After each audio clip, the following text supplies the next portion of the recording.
welcome to another episode of Ball. We back. Playbook Sports. Anthony, Philly. Let them know.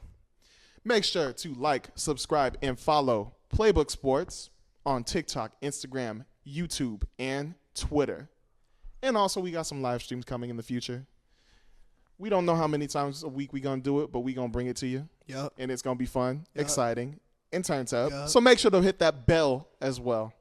Fuck yeah. If we're a little sweaty, it's hot as fuck in here. It really is. We are burning up in this garage, but this is our third filming session of the day. So we're here to bring you guys the content today. We're going to be talking about the winners of the NBA draft. I got some honorable mentions. I put the Lakers in my honorable mentions because I thought you were going to put them, but I think Don Connect is going to be a really big piece for the Lakers this season. And realistically, at 55, like, you weren't going to pick a player that's, like, going to change your season. So, like, Bronny, it's cool. It's good money because they're going to rack in money. And then my other honorable mention was the Wizards. I just know you had the Wizards on there, so I put them in my honorable mentions. But they had a great draft as well. Honestly, could be number one, like, best draft. But, yeah. Low-key, my honorable mentions were the Timberwolves, Raptors, and the Utah Jazz. Okay.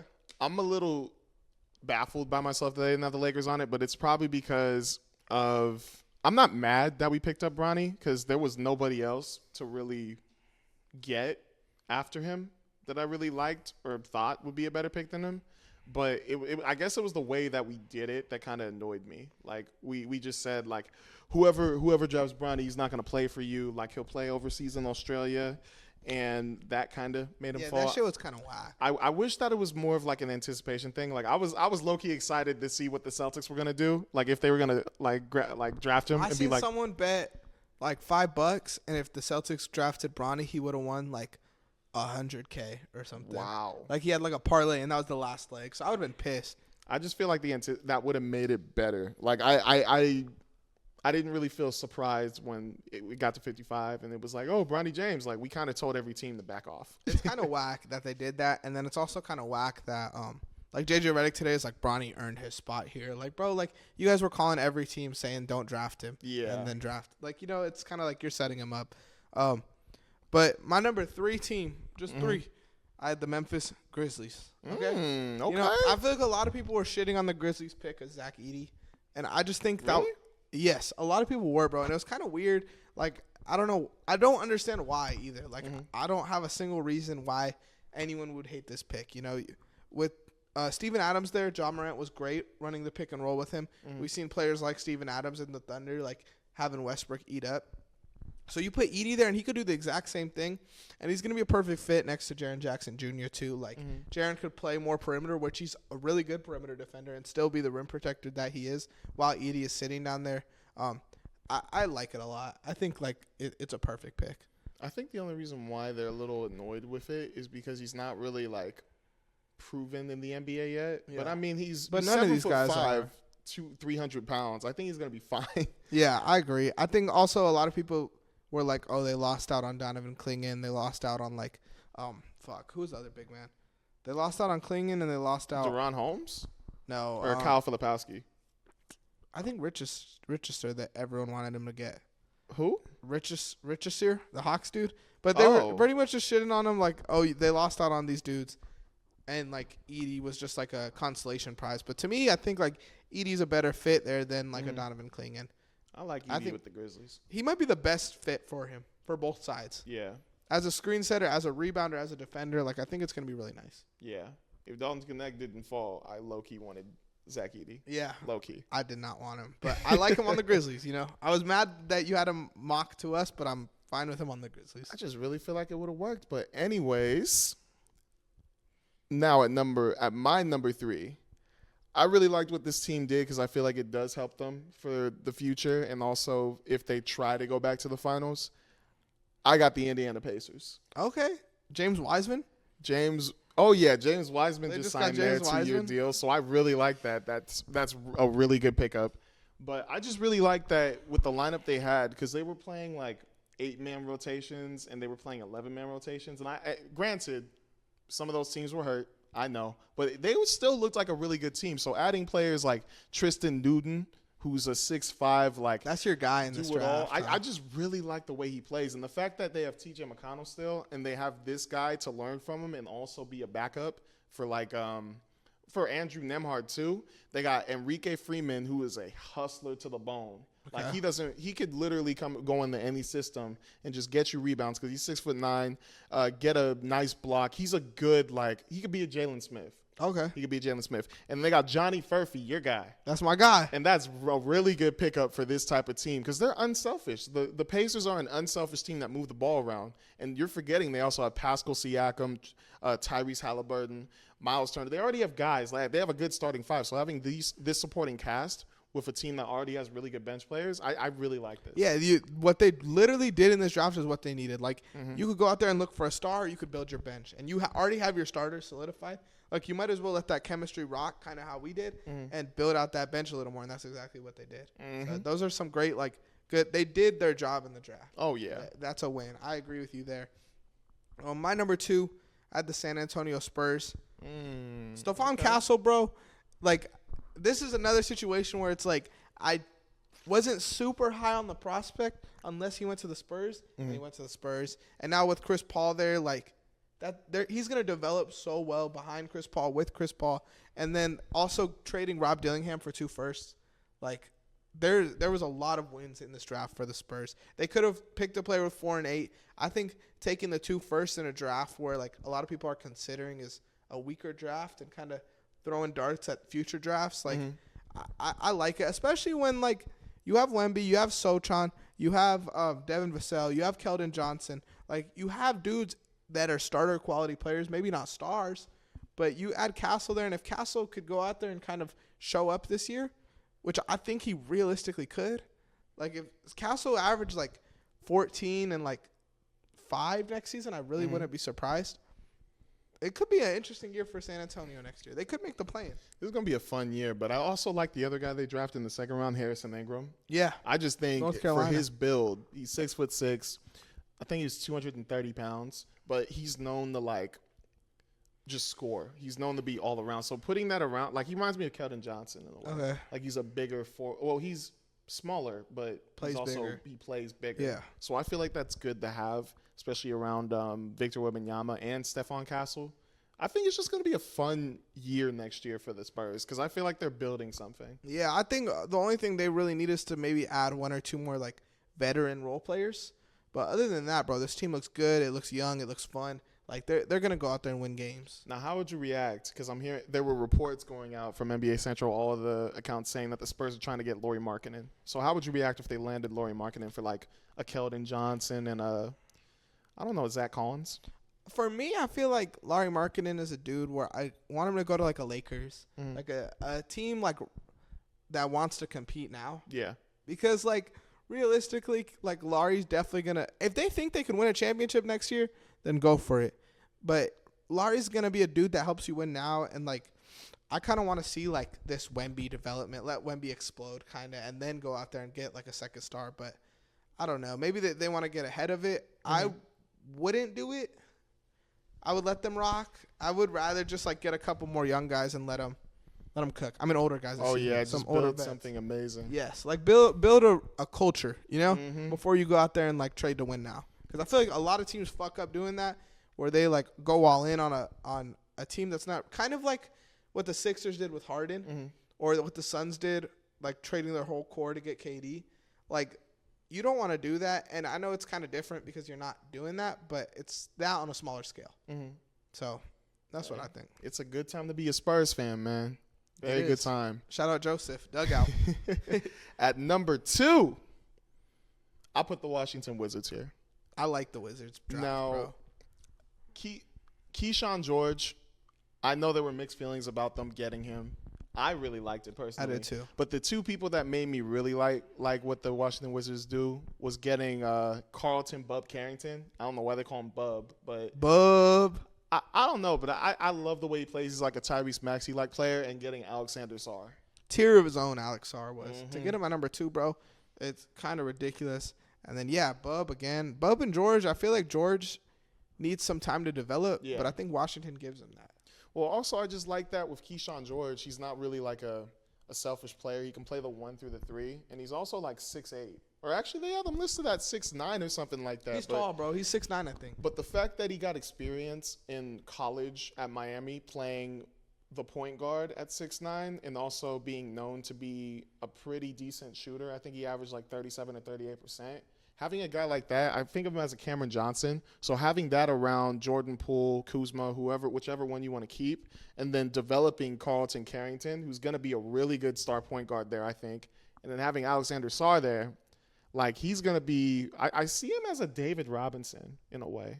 I feel like he could be a David Robinson for this team. I don't know what I compare him to. I think his ceiling is Giannis and his floor is like Jaren. Mm-hmm.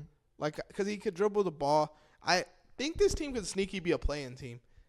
If Sarr could come out there and hoop, win a Rookie of the Year, and now you have Kuzma and Jordan Poole not having to be like stars, like they could be role players along with Bub, along with Keyshawn George, along with Corey Kispert. Like, there's no reason for that team not to be a 10 seed. Yeah. Especially with like Detroit in the East, Charlotte in the East. Like, that's already 2 spots you don't really have to climb. The Bulls look like they're going to blow it up. Like, I don't know. That is true. But then you mentioned Jordan Poole and Kyle Kuzma. You never know. The thing with them is, like, last year, bro, like, Jordan Poole and Kyle Kuzma shouldn't have been, like, your 2 fucking guys on your team. They're not Shaq and Kobe, bro. Jordan Poole and Kyle Kuzma are 2. Jordan Poole at his best was that finals run with the Warriors where he was just a great role player to have. Yeah. Kuzma at his best was that finals run with the Lakers where he was just a great role player to have. Like, if Alex Sarr is that guy, then they could actually go back to playing like role players and not have to be like, you know, unless the baddies are courtside. Hopefully, bro. Unless the baddies are courtside. But they need to get one more star there. They need to get one more. But, you know, you draft 3 players, like maybe one of them develops into that. Hopefully, man. But if they don't, just pick up a nice star veteran that's like 27 or 28 Lauri years old. Markkanen. I would love to see Lauri Markkanen next. That'd be cool.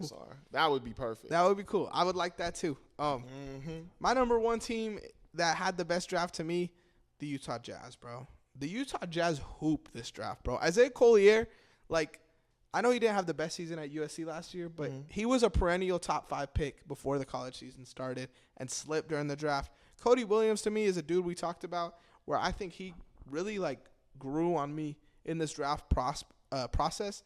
And I think he could definitely be, like, a star role player, 20-point-per-game scorer down the line one day. And then Kyle Filipowski was a dude that was supposed to be late lottery, maybe a little bit after the lottery, and some other stuff happened to where teams let him slide. But as a basketball player, bro, he's that guy, bro. He's that guy. So you get those 3 players in one draft, and their team is already kind of filled with a lot of role players. Like, you just need one of these dudes to hit, bro. You just need one of them to hit, bro. You get Collier, Colin Sexton, Jordan Clarkson, Cody Williams, Lauri Markkanen, Walker Kessler, Kyle Filipowski. Like, that is an 8-man deep roster. It's similar to what Indiana built last season, and I think, like, they're younger too, so they have a really nice future. Like, I would put them maybe in the top 5 to 7 futures in the NBA now, just off of this draft alone. Yeah, the fact that they got Kyle Filipowski in the second round was a huge steal. Yes, like a huge steal. I'm still upset that the Bucks didn't pick him there, or the Bucks didn't pick him in the first round. But we understand there's some drama going on. We don't know if it's for sure or not, but there's some drama. Yes. Now at my number 1, I just really like the way this team was set up. I really like the picks they got. I'm going with the New York Knicks. Hey, Deucer. I really like the moves they had before the draft, getting Mikal Bridges, and then getting what's his name? They kept OG Anunoby, so they already have a 1 through 4 lockdown. And then they're 5. I don't know what they're gonna do with Mitchell Robinson. I feel like they're gonna move him and try to go with someone else. But either way, I think they have a really good 5. But adding guys like Tyler Kolek, Kevin McCullough Jr., and Pacom Daddiet. I forgot who else. I think Pacom Daddy. Who was the other? Well, damn. Pacom Daddy. Who's the other guy? Well, either way, I just really like these guys because they can play their role. And they were talking about they wanted a TJ McConnell type person, and they were trying to get TJ McConnell. But getting Tyler Kolek, who's a really good passer, and now you have somebody who, if Jalen Brunson steps off, you can let Mikal Bridges and Josh Hart cook with Tyler Kolek passing on the ball. Then you got Kevin McCullough Jr. who could come in for Josh Hart or Mikal Bridges, who was also NBA ready. He's a good shooter, good in the corner. He's a hustle player. He averaged some pretty good rebounds too and some assists, but I really like that pickup. Pacom Dadiet was a weird one to me because I didn't really see too much. I think he averaged like 6 or 7 points, but I heard that he's a really good shooter, and he's 6'9". So the fact that you got a guy like that and you could stash him, that's really good, and I feel like that's good for their future. My bad if I hit this off. You hit Lonzo. Yeah, I like what you did with your picks, Phil. I just want to give you a little bit of credit here. I feel like you really tackled the second round really well. Like we did good draft research, and I feel like understood it a lot more than me. And you're hooping right now because when I looked at this, I didn't really think of the Knicks. You know, like I like Kevin McCullough, but I mean Tyler Kolek too. But I just didn't think of him as a fit, and I didn't really know nothing about Pacom Dadiet. So honestly, I was a little iffy because I wanted to put OKC at like 1 or 2, but I just feel like the other. And it's not saying they had a bad draft; they had a really good draft. I liked honestly at the time. I mean, I was kind of mixed on our draft. I'd really like it looking back now. I think I'm really happy with the players we got. I think the one guy I really liked you guys picking up was Dylan Jones. I didn't know nothing about him until that night, and I like him there. I think he's a good fit. Bro, when I saw you, at first I thought you guys were going to get Terrence Shannon Jr. or what's his name? Who was the guy before that? Ryan Dunn? Kyle Filipowski. I thought you guys were going to steal him. But I would have been cool with that too. Yeah, but right when Dylan Jones came up, because at first I was like, who is that again? And I remember watching tape on him. Bro, he's 6'6", 237 pounds. He can shoot. He averaged like 20-10 in like 5 at Weber State. And I don't know how good the competition is or whatever, but if you got a 6'6" dude that averages 20, 10, and 5, and then comes into a team that plays small ball, like you don't need him to drop 20 and 10. You just need him to play his role. Yeah, I feel like that's what he can do. He fits really well. Like you could play him at the 4 next to Chet. You could play him at the 3 with the starters. Like he could move around. You could play him even at the 2. And you want to run a big lineup with Shea, Jalen Williams, Dylan Jones. Like you could do a lot with him. With Hartenstein there too, he doesn't have to play really out of position too much. But like we can. If there's injuries, we can. And that's another thing with the players we drafted. We drafted a lot of guards, but you see so many teams every year get knocked out of the playoffs because of injuries. Like if one of our guards gets hurt, unless it's Shea, we could slide one of these dudes in there, and they'll be able to impact the game right away. All right, I have one more question for you real quick.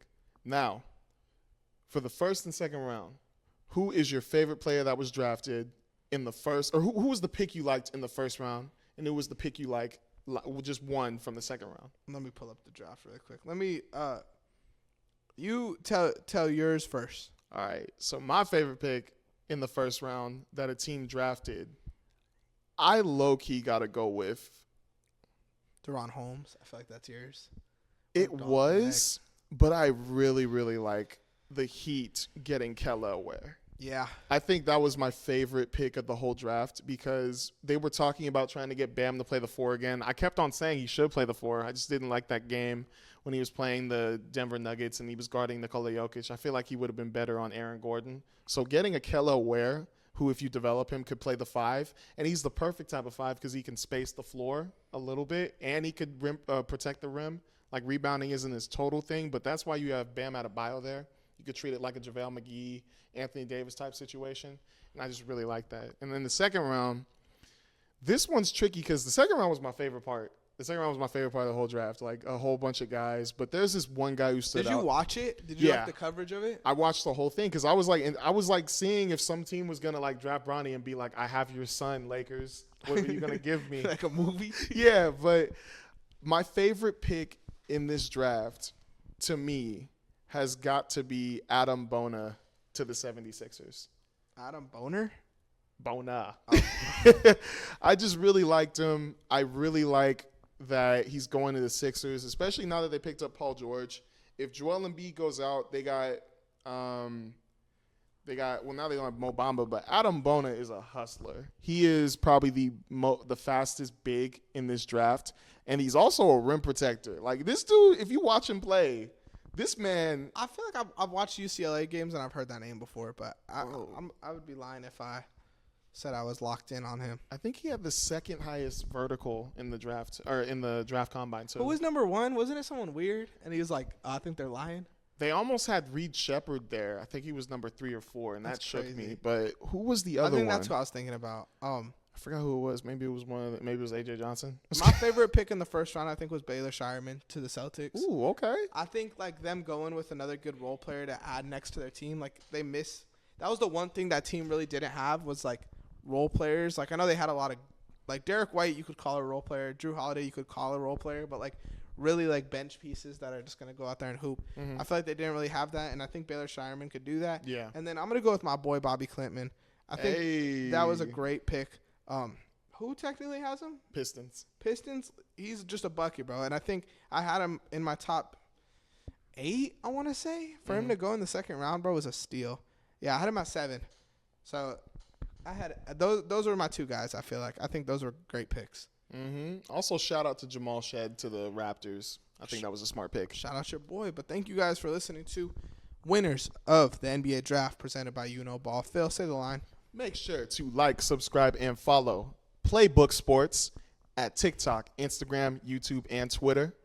Make sure to ring that bell, hit that button, and we here and we out.